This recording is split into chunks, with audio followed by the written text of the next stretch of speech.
Oh, good evening, YouTube. I'm back again with another video, another primer of sorts. I haven't been on for a while. I've been either busy working or busy being sick. Yes, I know I may look terrible. It's because I'm trying to get over a cold right now. I'm getting through it. I'm feeling a little bit better. I feel better than I did last night. Last night was pretty horrible. I've been drinking a lot of orange juice and eating chicken soup and taking some Alka-Seltzer, so I'm getting through it. I haven't worked all week. Hopefully I'll be good when I start back work Friday. I hope to feel as good as I can, because nobody hates working when you're sick. But I'm back. I haven't done a video in a while. I wanted to do another primer, and I thought I'll just do it just for fun. I mean, I'm not doing anything. Can't really go anywhere. The weather's miserable. It's 40 degrees here in Austin. It's wet. It's nasty outside. It's cold. Might as well do a video for the YouTube people. So we're going to do a Dire Straits primer. Now, some of you might have seen sometime back last year, I actually did an album review on Communique. So this is actually my second Dire Straits video. Actually, speaking of the new year, this is my first video of 2015. So we're starting things off with the Dire Straits primer. So we'll go through the studio albums, starting with this one. First one came out in 1978. This is Dire Straits' debut album. This is the one that a lot of people first started to get into. Of course, it's got Sultans of Swing on here and Down to the Waterline that hits. And there's really great songs on here like Set Me Up, Water of Love, Southbound Again. In the Gallery is really good. But definitely a very, very essential release. I do like this one. Very kind of bluesy. In some ways, a little punky in some ways, but this is a great place to start. I think this is a good, great Dire Straits album, the first album. You really can't go wrong. Most of you already have this already, so I don't have to ramble more about that one. So it's Dire Straits 1978. Follow up to 79. As I mentioned, this one, Communique. I did a review on this, so go check that one out if you'd like to see my full opinion. Pretty good follow-up. Not as strong as Dire Straits, but it does have some very strong moments. I mean, I love, Lady Rider was a hit, which is a great song, and then Once Upon a Time in the West is very strong, and Single-Handed Sailor is one of my favorites. But this is also very worth getting. I would get this one a little bit later on. I wouldn't start with this one. The best one to start with, I'd say, is the one I held up previously, Dire Straits. But it's very good. I'd definitely say check it out. So that's Communique in 1979. And then we go on to 1980. Things change in the band. The original lineup changes, loses a member. David Knopfler has left the band. So now the lineup is, of course, Mark Knopfler, guitar, vocals, lyricist. And Pick Withers on drums and John Illsley on bass. And we go on to this album, 1980's Making Movies. Now this one I have a huge fondness for. This was the first Dire Straits album I ever got. I found this one in the store, and I really liked the stuff I'd heard from the first album. And Brothers in Arms. Brothers in Arms had a lot of hits. So I wanted to get this one because I hadn't heard it. And this has got just about every song on here is just excellent. Very underrated, but this, in my opinion, this is my favorite Dire Straits album. This is, I say, their best album. I love Making Movies. Tone of Love is great. Of course, that's like the big hit. Romeo and Juliet, I like. Some people didn't care for it. I think it's great. Skate Away. Solid Rock is one that I really, really love. That's a very, very strong song. Solid Rock is one that I say look it up on YouTube if you haven't already heard it. But Dire Straits fans know what I'm talking about. But yeah, Making Movies, essential. A+. Great album. Go on to 1980. What is it? 2. 1982, we have this album, Love Over Gold. This one's interesting album. It's kind of in some ways progressive in a way, with Telegraph Road being the standout on this. We have a new guitar player, Hal Linz, playing extra guitar, with the other three, of course, Mark Knopfler, Pick Withers, and John Illsley. Really think this is a very strong offering. I think this is probably my third favorite from them. Private Investigations is great. Love Over Gold is a great song. It Never Rains. Never a big fan of Industrial Disease, but you've got 4 out of 5 is not bad at all. Love Over Gold, definitely essential.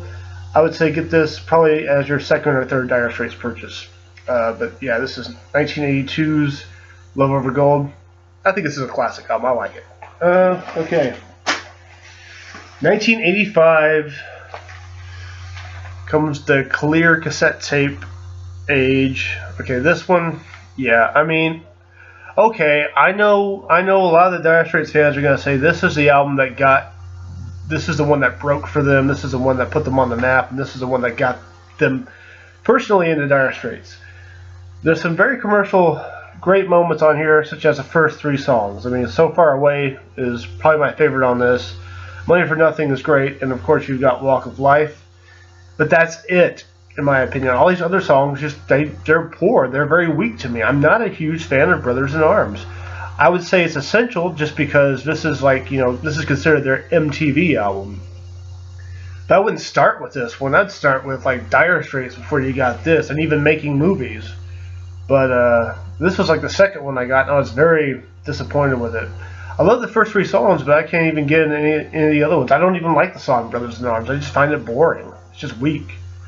But it's okay. It's essential, but only for kind of, well, for the first 3 songs and archival purposes, I guess. So that's 1985's Brothers in Arms. Yeah, it's definitely, I never listened to it, really. Sorry, Dire Straits fans, I'm not a huge fan of that one. And then 1990, or was it 91? We have this one, On Every Street. Somewhat of a different album. There's some stuff I really like on this one. I think this is stronger, honestly, than Brothers in Arms. Not quite classic like the first 4. The first 4, I would say, are definitely essential killer classic albums. As you can tell, I've got a burned copy of it. But the ones that I really like on here, I love On Every Street. When It Comes to You is great. The Bug is an awesome, awesome song. Heavy Fuel, very grooving guitar line on that one. My Parties, I love My Parties, it's hilarious. And then there's some stuff, I mean, I never liked Calling Elvis. I always thought Calling Elvis was a very weak song from them. I was never a big fan of Calling Elvis. Yeah, like the ones I mentioned are really good. I'd say it's just a tad bit better than Brothers in Arms for me, just because it has more good songs. Brothers in Arms only have the 3. And that's just my opinion on the Dire Straits discography. That's the studio albums, live albums. They put out 2. Alchemy, I don't have either of the live albums. I have the VHS of Alchemy, but I can't watch it because I got mine used on Amazon and it had been played a few times and it got eaten up at the end. I need to invest in a DVD, but Alchemy is a great concert. If you want to get the album, definitely I'd recommend it. It's a concert from their Love Over Gold tour, and it's them playing at the Hammersmith Odeon, and it's really good. The set list is great. It's playing stuff like, you know, Total Love, Solid Rock, Once Upon a Time in the West. They open with that one. I believe they have, I think, a 6-piece lineup on that concert, and my boy Mel Collins from King Crimson gets out on saxophone and plays a couple songs at the end there. So Alchemy is really good. There was a video release, so I'd say get the DVD and the CD just to get for your collection. And then in 92 or 93, I don't have it, never had it, but they had On the Night, which was their last actual album. It's a live album from the On Every Street tour, which was, I believe, the last tour they ever did. Pretty good. It kind of focuses more on like the Brothers in Arms era stuff more than the early stuff Alchemy did. I haven't heard it all the way through. I've seen bits and pieces of the video. There is a video release for this too, so get that on DVD.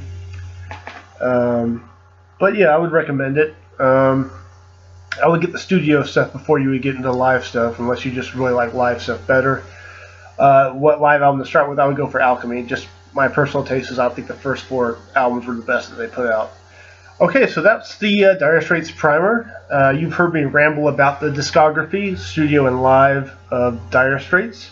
Won't go into Mark Knopfler because I don't have all of his stuff. I know he's supposed to be doing a tour this year. Hopefully he'll come here to Austin. I'd love to go see him. I've never seen Mark Knopfler, but I do dig some of his solo, his early stuff. I have the first two, or I have Golden Heart. Used to have Sailing to Philadelphia, but those are both good. I mean, Golden Heart I like a lot. So hopefully I'll get to see him if he comes to Austin or somewhere in Texas. I don't know. All right, thanks for watching the Dire Straits primer. It's my 4th primer, and hopefully the next time I do a video I won't be so sick. And but I'm feeling a little better. At least I felt energized enough to do a video. All right, thanks for watching, and I will see you on YouTube with another video, probably an album review. Good night, everyone. Be safe.